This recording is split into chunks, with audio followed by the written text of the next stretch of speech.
Folks, welcome back to another video here on the Washington Football Maniacs channel. My name is Greg Sykes, along with Brandon Scott, and we are talking about another loss.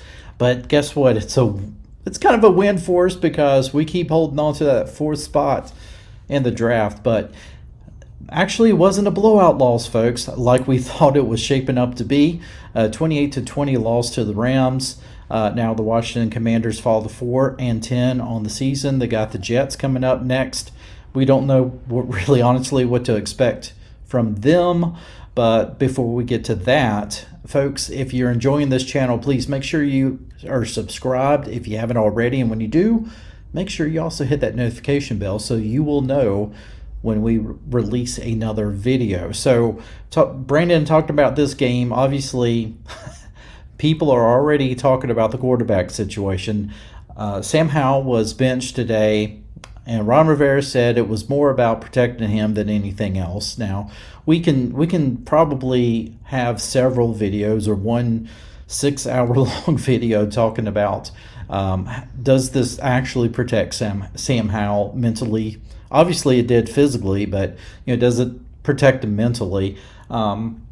And then, of course, we've got fans. We've had fans who have been kind of on the one side or the other about Sam Howell anyway. But now we're starting to have people, obviously, that are looking at the little bit of success that Jacoby Brissett had coming in. And suddenly people are like, look at this guy. This guy needs to be starting the rest of the year. And you and I talked about before we started this video, basically, there's a lot of reasons why a backup quarterback can come in and look really good. Doesn't mean that he's going to look that good starting the rest of the season. But besides that, Brandon, let's talk about the quarterback position. Let's also talk about our defense, but let's also talk about special teams, specifically Cheeseman, our long snapper. Who would ever thought that we would give any time in a podcast to talking about a long snapper? It's probably one of the most unsexy positions in football, but Cheeseman has been terrible, and he almost got our punter killed in this game. But obviously Ron Rivera not happy about Cheeseman. None of us have been happy with Cheeseman. He's been off this entire year, and we have missed field goals because of it. Bad snaps here and there, either too high or too low. He's just been terrible. The whole team, of course, looks like they just want the season to end. The upsides, of course, today, Terry McLaurin got the ball quite a bit and almost had a spectacular season, or I would say catch of the season. Yeah. That one-handed catch that honestly I really thought was a catch, but he was held the whole time and no penalty was called. But it was nice to see Terry McLaurin get some catches today and get in the end zone for a touchdown. But Brandon, your thoughts on this game, the quarterback situation? Obviously, the last time we talked, we didn't expect the Commanders to win, but they kind of made a game out of it toward the end of the game. So, what's your thoughts about all of that? Looking at the good, the bad, and the ugly. Let's start with the good. The quarterback situation. Brissett came in and he played well relatively quickly. I think he picked up the tempo of the game relatively quickly. Now, obviously, there's some people out there that just want to see Sam Howell fail, just to go on there and say, I told you so. And I don't think, look, you got benched. Ron Rivera said it was for his well-being. Whether that's correct or not, I don't know. But long-term, I don't think this is anything bad on Sam. I still think that Sam Howell is the guy. I think that O-line has to be the emphasis in the offseason. I think he's shown enough with a bad O-line, with so many issues going on with his team. He still is top 5, if not number 1 still in throwing and passing yards, man. So, he has been a decent quarterback considering the situation he's in. Considering that, this is his real first year starting. He's had to learn on the fly. He's done well to me. So I don't understand. I'm not one of these people to think that we need to move on from Sam Howell. I think that Sam Howell is the guy. Give him an O line and then evaluate him next year. With a good O line, is if he still struggles, then we'll look at the draft. We'll look at maybe in the free agency and go from there. But right now, I think we're good. So yeah, Brissett came in and he played relatively well. He utilized Terry McLaurin because Terry McLaurin was rocking the day, man.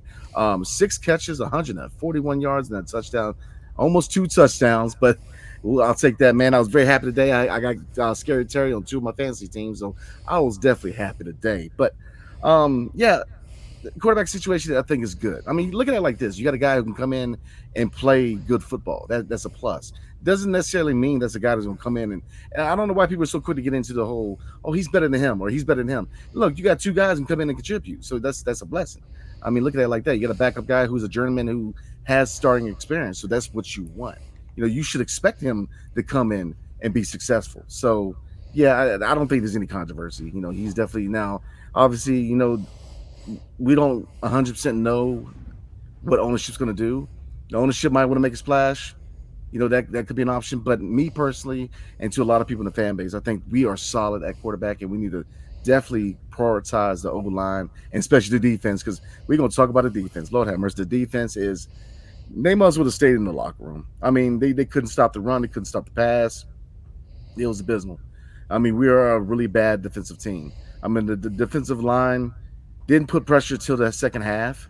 I mean, Matthew Stafford had all day to throw the ball. I mean, there was no pressure in the first half. Linebacker core non-existent.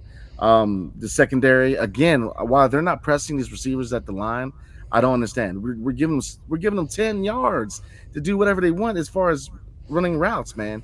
Nobody's pressing them at the line. It's just our defense is bad, and you can't blame Del Rio. He's gone. Now you got Ron Rivera calling the plays, and the defense just might as well stay in the locker room, man. They might as well just play flag football. And it's still, we couldn't stop anybody. It was just abysmal.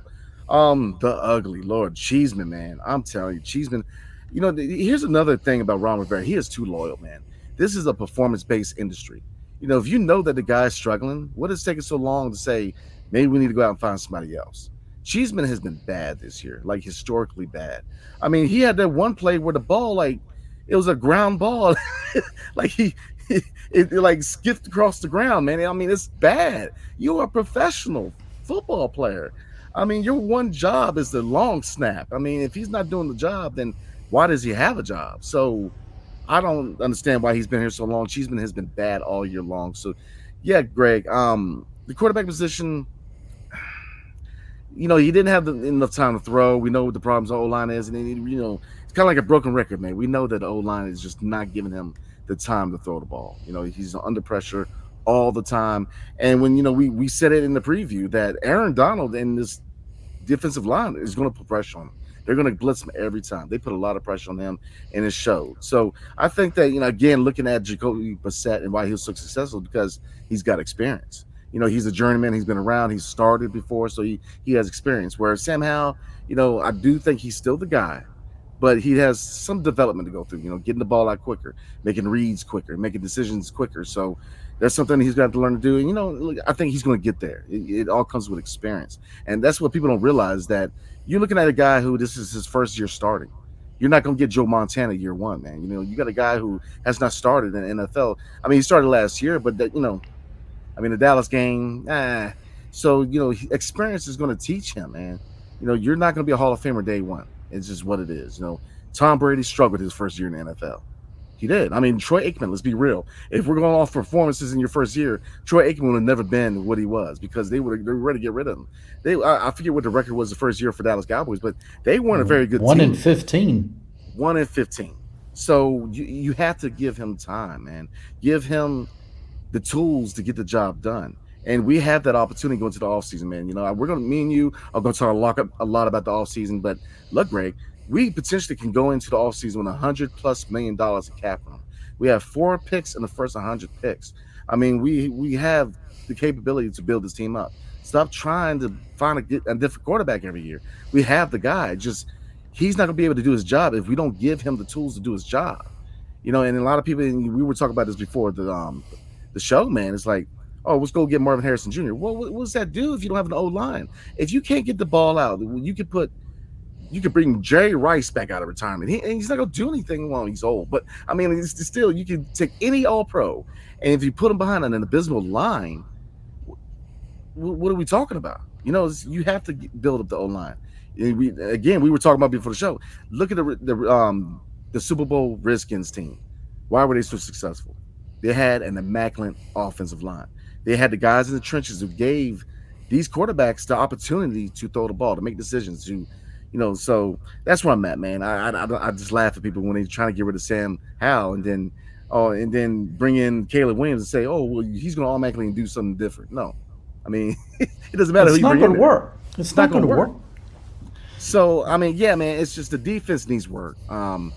Coordinator, I'm looking at Brian Flores. I mean, obviously, we have a lot of time. We're going to definitely talk about candidates and really get into the nitty-gritty of the offseason, man. But something has to be done with this defense, man, because it ain't it. The Rams, they're not a trash team, but they're not a team that's really challenging for anything. And they just did whatever they wanted. So, yeah, this game could have been winnable. A lot of mistakes.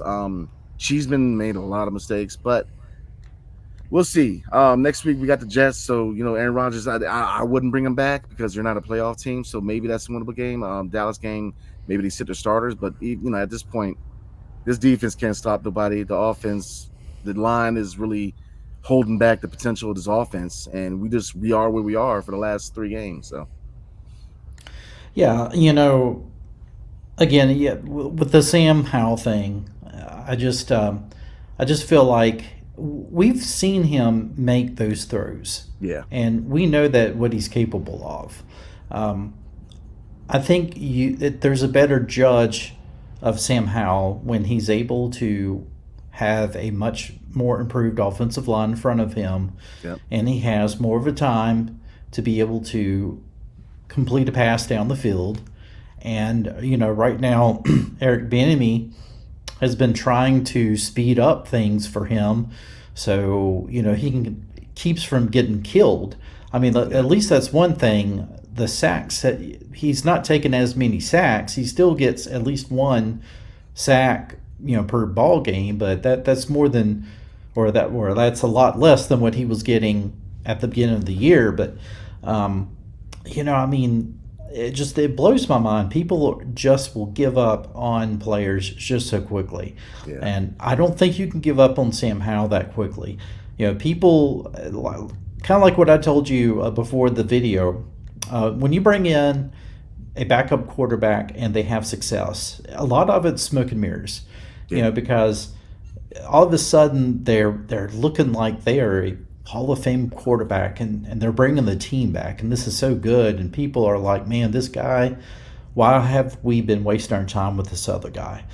And then some coaches, they get on the bandwagon too and they're like, you know what, I think we will start this backup quarterback. And then the next game, it's more the same. The backup quarterback plays like the backup quarterback. Yep. There's a reason why he's not starting.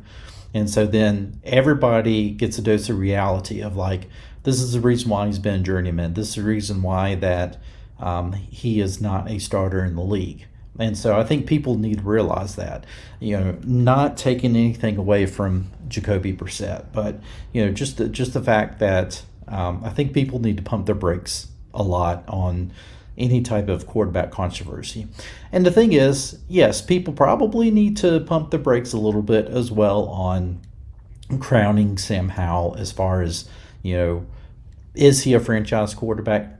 I think given a great offense, or at least a good, solid offensive line, they don't have to be the second incarnation of Hogs, but a good offensive line, that's where I want to really judge Sam Howell. If he still makes mistakes in his third year and he's just, he has a good game here and there, but then he has bad games, then you kind of feel like, okay, maybe he's a little bit more on the line of Rex Grossman rather than like an Alex Smith, right?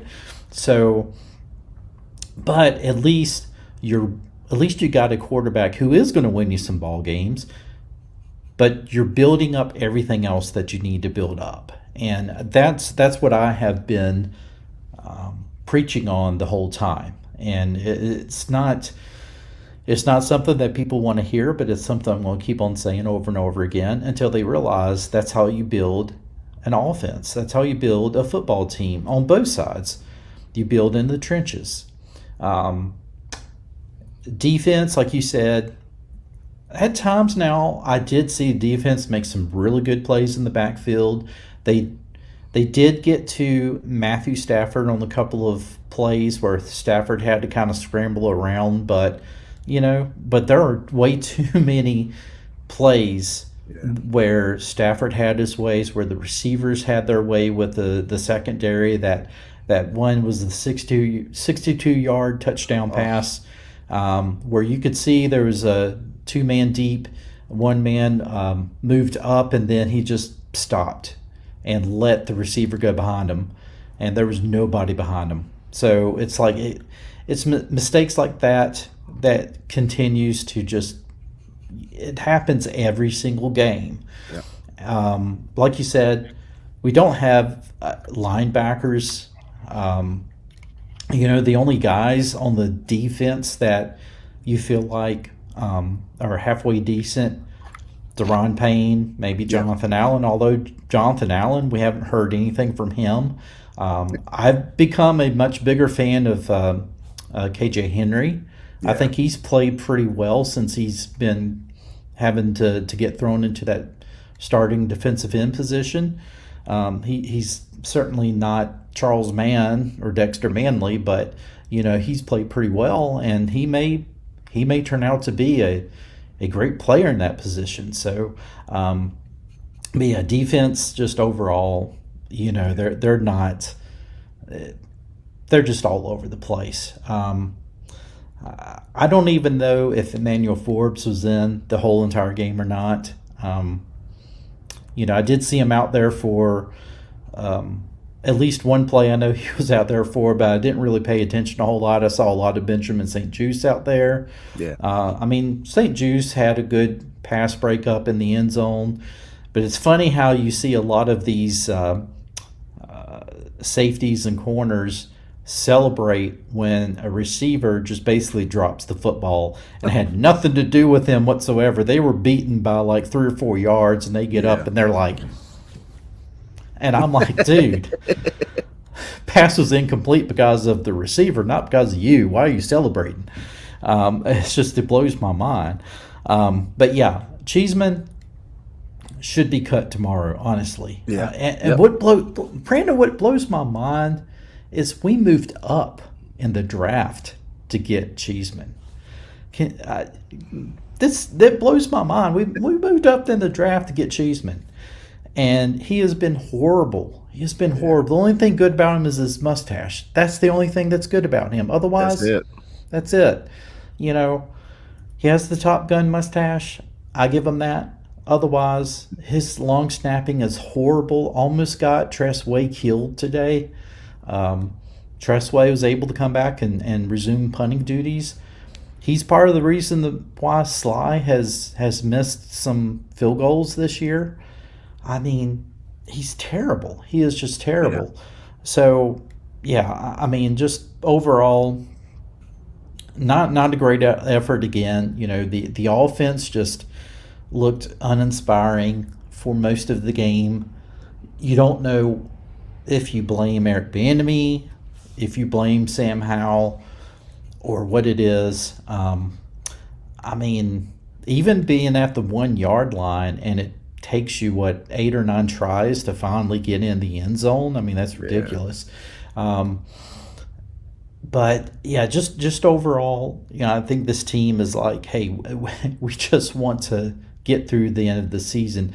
Now, next game, very winnable game because we don't know who the starting quarterback is going to be. I would be hard-pressed to think that Aaron Rodgers would even want to play at this stage of the season. But, who knows? He might. But even if he plays, who's to say that that's automatically going to be a W for the Jets? So this is coming up to be the only game for the rest of the season that we can remotely say that the Commanders have a chance to win, because unless San Francisco and Dallas rest their players, they're probably still going to be fighting for the number one seed Yeah. by week 18. So I really think that you're not going to be playing either one of those teams resting their guys unless that they're up, 45-17 or something like that, which could be possible. But overall, I'm just not very excited to watch football. It's like I feel like I have to watch it so I can talk about it on this podcast. I hate that because I love this team. I bleed burgundy and gold, and just I am excited for change though. Yeah. Yeah. And there are already a little bit of changes that the Harris Group has been making in terms of the front office, in terms of course, we talked about Eugene Shan coming in, being the analytical football operations guy who's going to help the new regime as far as situational football, as far as drafting, as far as free agency. The analytics is honestly, it's going to be a help in every aspect of football. And then they're bringing in a consultant for sports medicine. This is one thing that Josh Harris is really interested in, is analytics and sports medicine and sports science, actually, and how all of that is going to really help to change how things are going to be in Washington. So, things like that. I know it's not really directly football related, and it's kind of weird that we have to be excited about the team hiring these types of positions, but it just goes to show you the innovation that is coming with this new ownership group, which gets me excited as far as at the end of the season, what are they really going to bring in as far as GMs and coaches and things like that? If they're looking at innovation on these other positions, then they're going to try to get the absolute best candidates in for the general manager position, the coaching position, stuff like that. You're going to see a big difference in this team. It may take a couple of years or so, but I guarantee you're going to see a big difference. No, I totally agree, man. And like you said, that there is definitely a light at the end of the tunnel. Because again, they have the potential to have a projected $100+ million in cap space. So they have the money to improve this team. And we talked with middle linebacker and cornerback are two positions where they needed to spend money. They need an immediate improvement in those areas, in my opinion. But the problem is coaching is a coaching issue. Ron Rivera just ain't it. And I never understood why keep him to the end of the year. Maybe give Eric Bieniemy an opportunity to be interim. And then, because I know that Chicago was talking to him about potentially going over there, give him an opportunity to get his stock up, because Ron Rivera, what really is his motivation to do anything? Like, he's just that fourth quarter.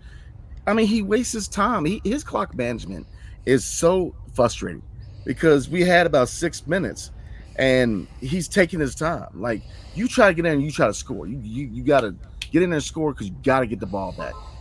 Time keeps going, and they're taking their time, and then before you know it, it's a minute 30, and it's like, what are we doing, man? And you see this all the time around Rivera. I mean, he has abysmal clock management skills. So I honestly, as far as his career as a head coach, I think this is his last time. I don't see what other team gives him the opportunity, because he faltered in Carolina and he faltered here. Now I'll give credit where it's due. Obviously, my hat goes off to him fighting through the cancer. There's definitely that's a blessing. I'm glad, definitely glad that blessing happened to him. He did work on the culture here. He was kind of dealt a bad hand to a certain degree, because he came in, during a very tumultuous era with Dan Snyder and all the issues of him. And he was here for the transition, but thank you for your service, but it's time to move on, man. Like, he just ain't it. And now he's calling plays on defense. Defense is by slightly worse than it was on a Jack Del Rio. I mean, that play to Cooper Kupp, man, they were confused. Like, nobody knew who their assignment was. You're professional football players, man. Like, you don't know what your assignment is. I don't know. I don't. It's poorly. It's no discipline. St. Juice, man. One play, you up there throwing the X like you did something. Stop. What are you celebrating for? I was at my buddy's house, man, and I'm telling him, I'm like, this dude is just like, what are you celebrating for? At the time, you're down 10-0 at the time.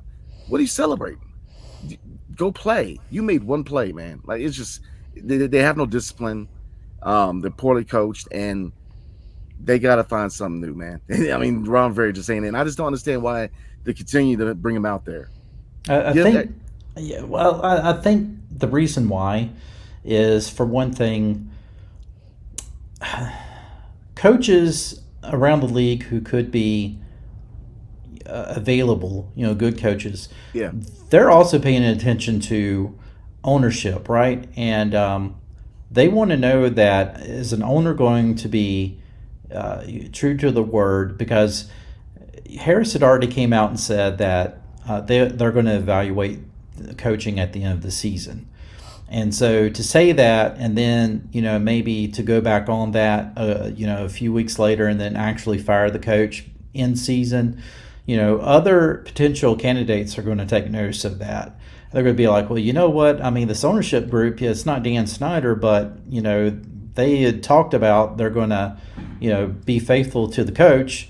They know that they want to make a change, but then they turn around and they get rid of them anyway. So I think that they kind of had to, they're going to stick to what they said. And honestly, if you look at it as well with Eric Bieniemy, like if you promoted him, on one hand, you can kind of feel like, well, we're just demoing, we're renting Eric Bieniemy as a head coach right now, just kind of seeing, if he can live up to it. Well, the thing is that a lot of people were like, we need to keep him as a head coach next year because he's very vital to the development of Sam Howell. Well, the other thing with that is that, let's say that he does become the next head coach, he's not going to be able to stick with the responsibilities of developing Sam Howell. Suddenly, those responsibilities are going to go to somebody else because his responsibility now is the overall team. So he can't be in that position. And so I think because of that, it's not as easy just to say we're just going to let Eric Bieniemy see what we got out of him, because then, well, that takes away from his ability to help develop Sam Howell this season. So it's not as easy. I know some people feel like you should do that. You know that you're not going to stick with Ron Rivera. Why are you sticking with him now? And I think overall, it's kind of good that he is. For one thing, it's helping us tank. To keep. I hate to say that, but to keep with a better first round pick and whatnot. But I think secondly, it's just I think other potential coaching candidates and as well as GM candidates see that here's a ownership group that is patient. They're slowly, they can't really do much about this season anyway. And this season for them, regardless of how it was going to go, is more or less an evaluation season for them. I mean, even if Ron Rivera was able to take them all the way to the Super Bowl, I mean, you couldn't really say that, well, that was because of Josh Harris and his ownership. He really didn't have anything to do with this team. He really just came in at the beginning of the season, so all he could do was kind of evaluate what was already there. So I think, honestly, it's kind of good that you just kind of let things ride. Now, whether or not you could kind of argue the point of, now, was he really behind the firing of Jack Del Rio, or was it Ron Rivera? And who knows? I mean, maybe it was Ron Rivera. Maybe Ron Rivera felt like he had to do something. But that's neither here or there at this point. I think overall it's okay to go ahead and stick with Ron Rivera. You're not going to improve anything either way at this point, right? I mean, you're what, like 3 games left in the season. You're 4-10. Is it really going to make a difference? I mean, even if you won the last 3 games and somehow you're 7-10, well, I mean, that doesn't prove anything either. You Yeah. know, if anything, that worsens your draft position. So I think the right move was to stick with Ron Rivera and just let things kind of just ride out like they are, and just continue to focus on what he's focusing on. I think there's a lot more going on behind the scenes as far as what Harrison Company is doing to slowly start improving the product than what we realize. They have already been out there looking at new GMs. We just don't know who that they have been looking at. There's probably not been formal interviews, but they have been looking at candidates right now throughout the season. So, bet your bottom dollar as soon as that last 00 goes up at the end of the season, you're going to really start to see the wheels in motion, and things you're going to really start to see the changes happen. So, we just got to be patient another 3 weeks, and then we'll really start to see. But like you said, not to make this video go any longer than it should, but love Ron Rivera as a man. He did have to go through a lot of hard stuff, cancer, losing his mother. A lot of stuff like that. All of the turmoil with the ownership of Dan Snyder and all of that stuff. Rebrandings and whatnot. The COVID stuff. Even though everybody else in the NFL had to deal with a lot of that stuff too. There's a lot he had to deal with at the same time. You haven't improved the product at all, and wins and losses. That's what you're measured with at the end of the day. And we're seeing the measurement just doesn't measure up. So, man, I tell you, I hate to be talking like that. I would love to be able to have great podcasts and be going on and on about how Terry McLaurin is going to have 2,000 yards receiving, and Sam Howell is hadn't thrown a pick all year long, and all this stuff, and how this team is like number one in the NFC. That will hopefully come soon, just not this year. Not this year, man. Not this year. Well, Brandon, I think we're going to wrap it up. We have went over the 30-minute mark, but is there anything else you got? No, sir. Like I said, looking forward, man. The Jets, we'll see. Yes, we will see about that, folks. We will have a video later in the week talking about that Jets game. We'll continue to release odds and ends videos throughout the week as well. So be looking for that. And also follow my man Brandon on his other podcast. Brandon, talk about your other podcast while you got a chance. Well, right now I'm over at Locked On Wizards covering the Washington Wizards, and believe me, the Wizards are currently 4-20. So I definitely know how it is to cover a team during a rebuild. So I'm also available on the PSF app. Definitely, I do media casting for live Wizards games. So definitely check me out on there. So yeah. So follow Brandon, check him out on those two applications as well, and just continue to support us. We thank you all for your support. And again, if you enjoyed this video, please give it a like, give it a share, leave us a comment, let us know how we did. And with that said, folks, have a great evening or morning whenever it is that we release this video. And hell to the Washington Commanders, or to hell to the Washington Commanders. I don't know. I'm not going to say that. Folks, you have a good one. We'll see you in the next one. Take care. Take care.